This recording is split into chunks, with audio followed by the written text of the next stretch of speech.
C'est pas la rentrée des classes, c'est l'ouverture de la séance boursière, ou en l'occurrence pédagogique aujourd'hui, la bourse mode d'emploi. Avec Thibaut et Philippe, on va parler des ETF et des stratégies à mettre en place pour capter les opportunités de marché. Il y a toujours des opportunités sur les marchés. Un mot pour commencer de présentation. Philippe, qu'est-ce que vous faites chez NYSE ? Bonjour tout le monde. Moi, je suis chef de produit ETF dans une équipe qui gère le marché ETF pour NYSE Euronext dans toute l'Europe, donc c'est-à-dire Amsterdam, Bruxelles, Paris et Lisbonne. Thibaut, oui. Chez Invesco. Alors, Invesco, c'est une grosse société de gestion américaine, mais on a une présence en France depuis 1978, donc depuis longtemps. Et moi, chez eux, je m'occupe de développer le business des ETF sur l'Europe. Je suis tombé dans les ETF il y a 10 ans. J'étais précédemment à la Bourse de Paris. J'ai tout de suite beaucoup aimé ce produit, pour toutes les qualités dont on va parler. Bon, et donc voilà. Alors, deux spécialistes. Ça, d'ailleurs, quel âge les ETF ? Parce que vous dites 10 ans, c'est la date de naissance des ETF. 93 aux États-Unis. Et en fait, les ETF ont été popularisés avec la bulle Internet, avec l'ETF qui suivait le Nasdaq 100. Parce qu'à l'époque de la bulle techno, on ne savait pas tellement quelle valeur choisir. Tout montait. Un peu, bon, c'est plus le même timing aujourd'hui, mais tout montait. Et quelle valeur choisir dans l'univers du Nasdaq ? Et donc, il y avait cet ETF qui répliquait le Nasdaq 100. Et quand on investissait sur cet ETF, qui s'appelle le QQQ, peut-être certains de vous en ont entendu parler, c'est un énorme fonds qui fait plus de 30 milliards à l'heure actuelle. Mais voilà, donc c'est ça qui a popularisé les ETF aux États-Unis. Et en Europe, c'est arrivé dans les années 2000-2001. Parce que Philippe, c'est ça, hein, le principe de l'ETF, c'est la réplication, alors souvent d'indices. Faut nous rappeler peut-être les fondamentaux des ETF. Tout à fait. Donc un ETF, c'est rien d'autre qu'un OPCVM, donc un fonds d'investissement qui est coté en bourse et qui est négociable toute la journée pendant la séance de bourse. Donc ça, c'est la grande différence avec les fonds classiques, avec les OPCVM classiques. Un ETF peut être acheté ou vendu pendant toute la séance boursière. Et l'objectif d'un ETF, c'est de donner à l'investisseur la performance du marché. Pas une surperformance, mais exactement la performance du marché. Et un ETF va donner une performance à la hausse, mais également à la baisse. Donc, prenons un exemple. Un ETF sur l'indice CAC 40, si le CAC 40 monte de 2% aujourd'hui, l'ETF va vous donner exactement la même performance, c'est-à-dire 2%. Mais si le CAC baisse d'1,5%, l'ETF va faire exactement la même chose. Donc, il perd 1,5% aussi. Donc on l'a compris, hein, et c'est ce qu'expliquait très bien Thibaut, quand il y a, je sais pas, 2000 valeurs, peut-être dans le Nasdaq, on ne peut pas acheter les 2000 valeurs, mais si on veut reproduire la performance d'un indice, on a un ETF qui permet de le faire.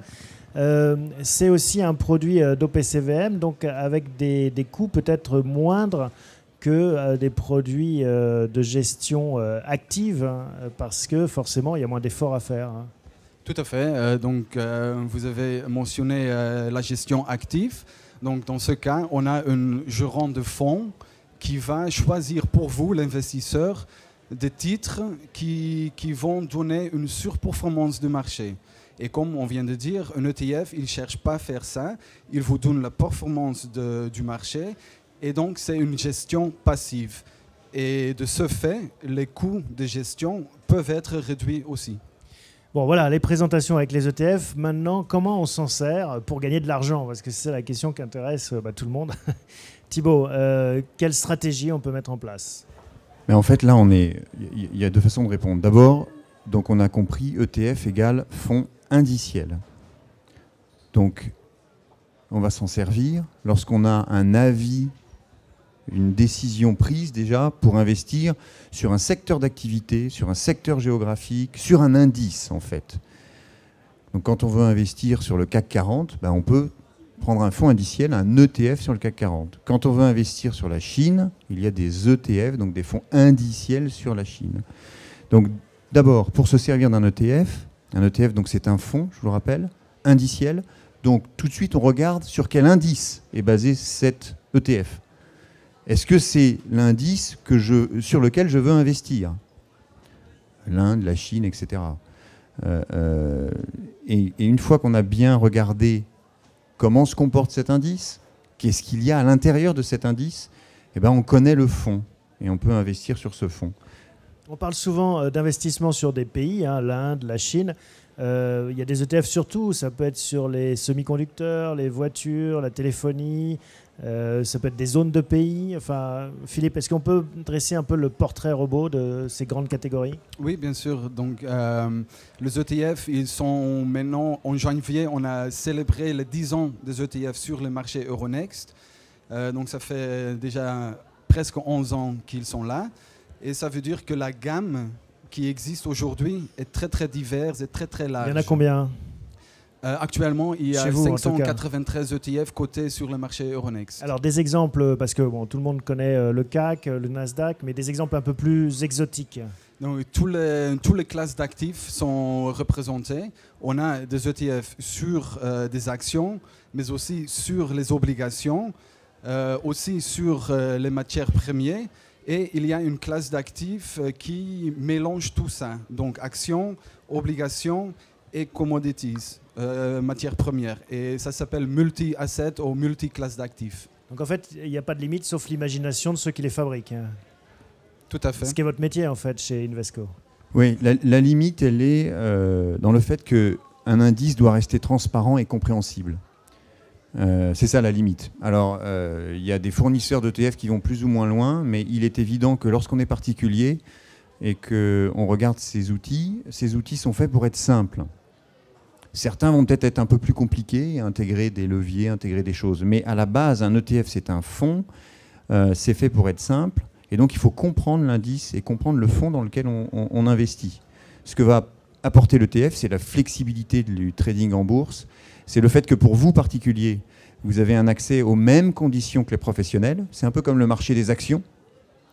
Et dans les fonds qui ne sont pas cotés, les particuliers n'ont pas les mêmes conditions d'accès que les professionnels. Le professionnel qui va mettre 5 millions dans un fonds, il va payer beaucoup moins cher de droits d'entrée, de frais de gestion, que le particulier qui va mettre 1 000, 5 000, 10 000 euros.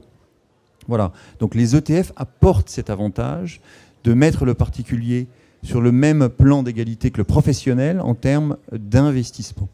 Maintenant, un ETF, c'est un fonds indiciel, donc encore une fois, il faut bien regarder sur quel indice on investit et avoir à l'avance un avis du secteur géographique ou d'activité sur lequel on veut investir. Parce que oui, ça c'est un point important. On investit plus facilement maintenant en Chine grâce à des produits comme ça. Pour autant, il faut s'intéresser à la Chine un minimum et à ce qu'il y a derrière ce produit ou dans cet ETF. Bien sûr, et ça c'est un autre atout des ETF, c'est la transparence. Ce sont des produits, comme Thibaut a souligné, qui suivent l'indice et les indices.